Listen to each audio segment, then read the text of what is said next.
Cuenta la mitología griega que Prometeo, junto con este fuego, fue el que favoreció la creación de la humanidad y su protección frente a los dioses.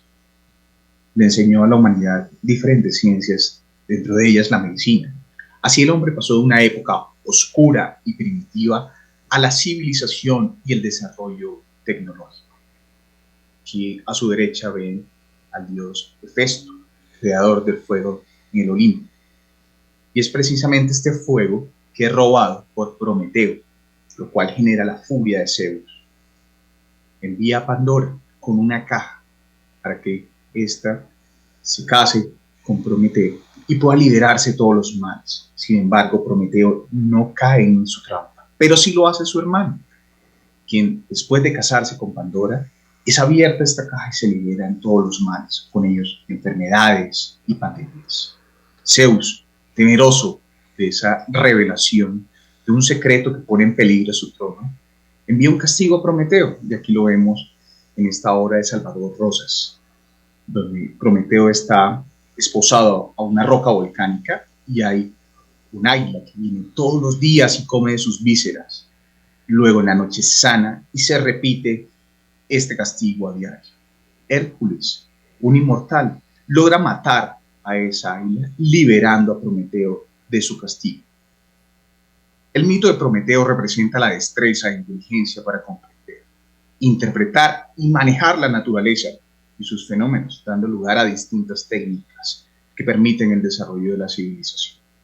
El mito revela también, por su parte, las consecuencias de sobrepasar los límites, ya que no es posible el dominio absoluto de dichos fenómenos. Mi nombre es Kelman Ojeda Rodríguez, soy oncólogo clínico, miembro de la Unidad Funcional de Tumores Gastrointestinales del Hospital Universitario San Ignacio, también miembro del Grupo de Oncología de la Clínica de Ponte. Y cerrando este bloque de TNT en cáncer de recto, les voy a mostrar la visión desde el punto de vista de oncología clínica. Estos son mis conflictos de intereses, ninguno para declarar en esta charla. Y la metodología que vamos a hablar, primero, un breve paso por la selección del manejo sistémico. Luego vamos a hablar de preguntas relacionadas con TNT y finalizamos con mensajes para llevar a casa. La selección del paciente, sin lugar a dudas, está determinado por el estado funcional del paciente, el beneficio clínico que buscamos, las comorbilidades, qué esquema de TNT vamos a seleccionar.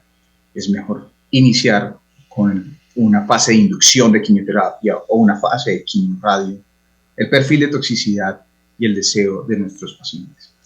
Tal es así que surgen muchas preguntas. ¿Cuál es el mejor protocolo? ¿Es correcto comparar un protocolo con otro? ¿Tasas de recaída? ¿Es mejor el esquema corto, largo, como nos hablaban al principio del bloque? Wash and Wait o cirugía en muchos pacientes, sumado a las preguntas que tienen nuestros pacientes a diario. Muy seguramente tenemos más preguntas que respuestas en esta charla. Lo que sí es cierto es que los modelos de atención y el manejo integral de nuestros pacientes nos ha ayudado a poder definir para cada uno de ellos la mejor estrategia. Este es parte del grupo al cual pertenezco en el Hospital San Ignacio.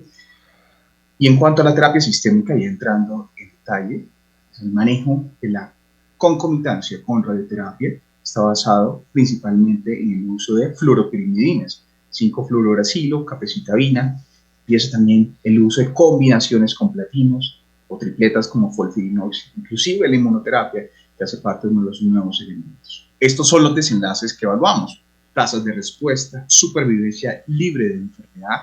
Algunos estudios utilizaron el desenlace como falla al tratamiento relacionado con enfermedad y supervivencia global. ¿Cuál es la visión del oncólogo clínico? Se lo resumo en este algoritmo. Comencemos por esta parte. La enfermedad metastásica es presente. La siguiente pregunta ¿es potencialmente resecable? Aquí tiene cabida TNT y revalorar al paciente. Es un M1, pero la intención es paliativa. A la pregunta del primario sintomático, cabe la posibilidad de utilizar radioterapia de curso corto previo al inicio de terapia sistémica. Si no hay sintomatología local, pues iniciamos terapia sistémica.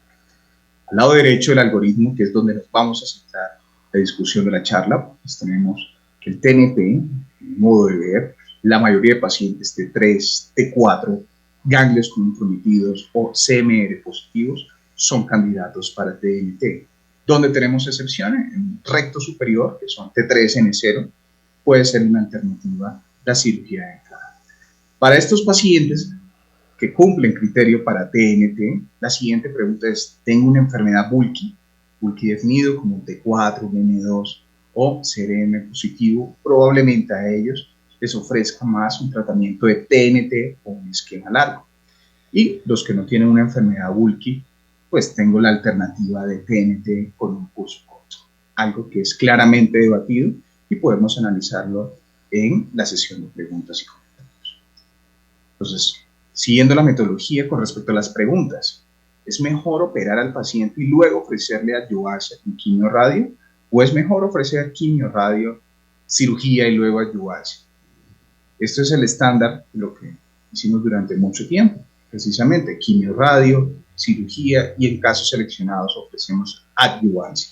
Y este es el modelo actual, donde utilizamos TNT, algunas estrategias iniciando con quimioinducción, otras con radioterapia, con quimio o con esquemas cortos.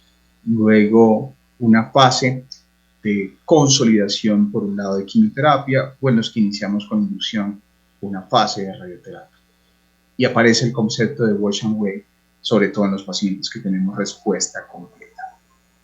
Entonces, intentando responder la primera pregunta, en 2004 publicada en New England por el grupo alemán, pues nos muestra que el uso de la quimio-radio, esquema largo, seguido de cirugía y adyuvancia con 5-fluoracilo, pues no nos mostraba ningún tipo de diferencias en supervivencia global y supervivencia libre de enfermedad, pero sí en recaída. Veamos que recaían el doble los pacientes cuando eran operados y se les ofrecía quimio radio en adyuvancia. ¿Será entonces que la adyuvancia del estudio anterior se quedó corto? Que no era solo 5-fluораcilos, sino que de repente el uso del platino podría ayudarnos. Esta respuesta, basada en el estudiador, que es un fase 2 y es el estudio que por mucho tiempo usamos para nuestros pacientes, se les ofrecía un esquema largo con fluoropirimidina, cirugía y luego aquí tenemos la comparación FOLFOX versus 5-fluoracilo. Y efectivamente tenemos diferencias en supervivencia libre de enfermedad para aquellos que recibieron FOLFOX por 4 meses después de la cirugía. En el estudio actualizado vemos que se sigue manteniendo ese beneficio y en especial en los estadios 3. No se ve ese beneficio en los estadios 2, donde vemos que el intervalo de confianza sobrepasa la unidad. Ventajas de TNT: un mayor cumplimiento, beneficio clínico, preservación de órgano, y podemos utilizar la estrategia de wash and wait que el doctor Figueroa recién nos acaba de mencionar. Les traigo esta tabla donde vemos el estudio POLISH, que es en representación de los primeros de TNT, donde ya tiene un seguimiento 8 años publicado en el 2019, donde utilizaban esquema corto, y yo creo que se quedaron cortos en el uso de la quimioterapia porque tan solo eran 3 ciclos de FOLFOX. Probablemente esa sea la explicación por lo cual la supervivencia libre de enfermedad y supervivencia global no mostró diferencia cuando se comparó con la quimio radio de curso largo. Cuando nos vamos a ver el rápido, el estelar, donde en ambos se utilizan esquemas cortos, vemos que en el rápido, tenemos un beneficio cuando se compara las dos estrategias en favor de una menor recaída. No hubo beneficios en supervivencia global. El estelar utiliza quimio en una estrategia perioperatoria, 4 ciclos antes de la cirugía y 2 ciclos después. No hay diferencias. Es un estudio de no inferioridad con las dos estrategias, pero sí fue positivo en supervivencia global. El estudio PRODIGE, donde utiliza un tratamiento mucho más largo, una tripleta de FOLFIRINOX por 6 meses, quimio radio con un esquema largo y luego adyuvancia con FOLFOX, nos muestra beneficios en supervivencia libre de enfermedad. Y así tenemos varios metaanálisis, les traigo un par que nos muestra los beneficios luego de agrupar los diferentes estudios que tenemos: beneficios en supervivencia libre de enfermedad, supervivencia global, respuesta patológica completa y tasa de resección completa o R0. Este es el metaanálisis más reciente publicado, donde se incluyeron los estudios controlados. Vemos el Rápido, Polish, STAR, PRODIGE. Se sigue manteniendo ese beneficio de supervivencia libre de enfermedad, supervivencia libre de recurrencia local. Ya habían planteado esta pregunta en el bloque Rápido versus PRODIGE 23. De entrada vemos que hay una gran diferencia en cuanto al diseño. El esquema Rápido utiliza un curso corto de radioterapia, Celox o Folfox, al cabo de unos 5 meses, y cirugía. Y el comparador llevaba quimioradioterapia y la adyuvancia de Capeox o Folfox. En cambio, en el PRODIGE vemos que el esquema era mucho más demorado: 6 meses de FOLFIRINOX, quimioradioterapia y posteriormente una fase de adyuvancia con Folfox o Capeox. Diferencias: no es correcto comparar los dos estudios porque tienen diseños diferentes, pero hay unos elementos que quiero llamar la atención. La falla locorregional en Rápido estuvo en 8.3%, lo cual realmente puede inclinar la balanza hacia escoger otros esquemas. Vemos igualmente tasas de complicaciones que estaban en el orden del 50% para este esquema, cuando vemos que con el PRODIGE estaban alrededor del 30%. Es simplemente generar discusión al final. A mi modo de ver, son dos estrategias completamente válidas. Dos preguntas en uno, y nos las intenta responder el siguiente estudio. Estrategia de preservación de órgano, ¿y qué es mejor? ¿Quimioterapia de inducción o quimioradioterapia en la secuenciación? El estudio OPRA, recientemente publicado, es un fase 2, y precisamente tenía dos brazos, iniciando con quimio radio y luego quimio, o quimio de inducción y luego quimio radio. Aquí veíamos que utilizaba un curso largo de radioterapia y el esquema de quimioterapia era Celox o Folfox. Esto se parece mucho a lo que hacemos en el interior de nuestro grupo a nivel institucional, ya que se daban 4 meses de tratamiento, bien sea con Folfox o Capeox. Nosotros, por tema de la pandemia, cuando empezamos a incluir TNT, preferíamos Capeox porque no se retrasaba por la implantación del catéter para quimioterapia. Vemos que hay un cumplimiento cercano al 100% de la fase de concomitancia. No vemos diferencias en cualquiera de las dos estrategias en términos de supervivencia libre de enfermedad o supervivencia global, pero sí hay un mayor recrecimiento cuando se inicia con quimioterapia de inducción. Cuando vemos la supervivencia libre de escisión mesorrectal total, vemos que se logra un 53% cuando se inicia con quimioradio. Luego, el impacto de la respuesta completa. ¿Por qué le damos tanto valor? Porque es un subrogado de desenlaces fuertes, como es la supervivencia libre de recurrencia local a distancia y de supervivencia global. De ahí la importancia de lograr respuestas completas. Y de aquí viene la importancia de la preservación de órganos y del pollo, que ya mencionaba previamente. Entonces, ¿qué es importante? Y aquí viene la pregunta. ¿Estamos en la capacidad, en nuestra práctica diaria, de hacer examen físico, estudio endoscópico, resonancia, hacer antígenos carcinoembrionarios en los tiempos que aquí están mencionados? Probablemente la infraestructura no nos los dé para que lo podamos hacer. Lo que sí es cierto es que si podemos hacer este seguimiento minucioso, pues es una alternativa viable para nuestros pacientes. ¿Qué tenemos de neoadyuvancia sin radioterapia?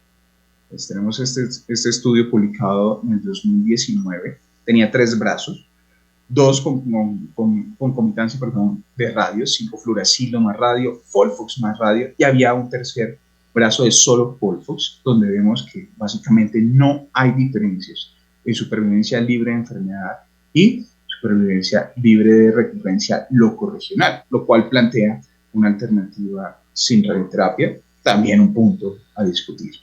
Este estudio que se encuentra en curso, un fase 3, donde utiliza una tripleta que es FOLFIRINOX sin radioterapia. Aquí vemos que el brazo comparador es un esquema largo de quimioradioterapia.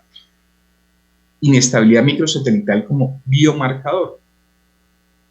Dentro de los tumores sólidos, vemos que los tumores colorectales, cerca de un 44%, pueden tener inestabilidad microsatelital. Y de todos los pacientes que a nosotros nos llegan de colon y recto, cerca del 5 al 10% pueden tener inestabilidad microsatelital. ¿Cómo la medimos? La medimos básicamente con inmunohistoquímica. Estos son los 4 marcadores que pedimos. Y si hay una pérdida de la expresión, entonces consideramos que hay una deficiencia de los genes homólogos de reparación. Y esto es un análisis indirecto de inestabilidad microsatelital. Este elemento lo hemos tenido en cuenta en colon, por ejemplo, para los estadios 2, porque tienen mejor pronóstico aquellos tumores inestables. También lo hemos utilizado para saber en los estadios 3, los que más se benefician de platino son los inestables. Para síndrome de Lynch, la pérdida de la expresión de MSH2 y MLH1 corresponde a un mecanismo de tamización para enviarlo a genética y descartar un síndrome heredofamiliar. ¿Y cómo va eso con el tema de la inmunoterapia? Los doctores Allison y Onyo en 2018 son galardonados con el Premio Nobel de Medicina por sus aportes para entender cómo funcionan los inhibidores de los puntos de control. Y así es como la célula azul representa la célula tumoral y la amarilla, el linfocito T, el cual se encuentra frenado precisamente por este punto. El ligando, que es el PDL1, y el receptor, que es el PD1, llevan un silencio de la respuesta inmune. Si yo logro bloquear, bien sea el ligando o el receptor, se activa la respuesta inmune. En cáncer de colon y recto se han estudiado estas terapias anti-PD1 y llamo la atención de este tercero que no es muy conocido. Entonces, vemos el pembrolizumab, basado en el estudio Keynote 177, representa hoy el estándar of care para primera línea, para tumores colorectales metastásicos que tienen inestabilidad microsatelital, basado en este beneficio en términos de supervivencia libre de progresión. Pero ¿qué hay en colorectal? Entonces ya lo vamos a ver. Este primer estudio también nos hablaba de unas tasas de respuesta interesantes de un 13%. Este estudio publicado este año, vemos cómo el dostarlimab 500 miligramos cada 3 semanas por 6 meses, luego en una fase de concomitancia de quimio-radio, un curso largo, y luego cirugía, y en aquellos que alcanzaban una respuesta clínica completa podían pasar a Watch and Wait, siendo el desenlace principal respuesta clínica completa. Este es un estudio pequeño donde logró incluir 16 pacientes y esta era la forma de hacer seguimiento, tacto rectal, endoscopia e imágenes en los tiempos aquí descritos. De los 16 pacientes, 12 completaron todas las fases del estudio. ¿Qué es importante de esto? Que lograban respuestas dramáticas y rápidas a los 3 y a los 6 meses. 100% con respuesta clínica completa, 100% entraron en Watch. Utilidad del DNA circulante en cáncer de recto. Muchos hablan cáncer de colon, están varios estudios en curso. En cáncer de colon y recto, pues los estudios están más retrasados en recto. Tenemos este estudio prospectivo que fue publicado el año pasado, hacia mediciones de DNA en diferentes momentos de la terapia de TNT. Y les traigo esta gráfica interesantísima. Entonces vemos en la línea verde y naranja corresponden a los que llevaron respuesta patológica completa, indistintamente si tenían expresión de DNA o no, circulando. Pero aquellos que es la parte roja, que es muy interesante de este estudio, que no alcanzaron respuesta patológica completa, pero no tenían DNA circulante, tenían una supervivencia similar a los que habían alcanzado respuesta patológica completa. Luego es un factor pronóstico, el no tener DNA circulante probablemente sea un elemento a tener en cuenta para definir a futuro qué pacientes pueden beneficiarse de adyuvancia. Mensajes para llevar a la casa. El TNT es una estrategia preferida en tumores T3, T4, ganglios comprometidos. Hay algunas excepciones, como es el recto superior, como los T3. Puede que sea la mejor opción en la mayoría de los casos. con desenlaces importantes en tasas de respuesta, supervivencia libre de enfermedad, tasas de resección completa, cumplimiento del tratamiento. El mejor esquema de TNT no está definido. Nos abre la posibilidad de la estrategia de Watch and Wait, aunque requiere garantizar un adecuado seguimiento. En cáncer de recto con inestabilidad microsatelital se plantea un futuro interesante de la inmunoterapia. El DNA circulante puede corresponder a un factor pronóstico, poder definir qué pacientes requieren adyuvancia, y sin lugar a dudas cierro con este elemento: el fortalecimiento del trabajo en equipo para una adecuada selección de nuestros tratamientos y el mejor beneficio a nuestros pacientes. Muchas gracias a todos por su participación.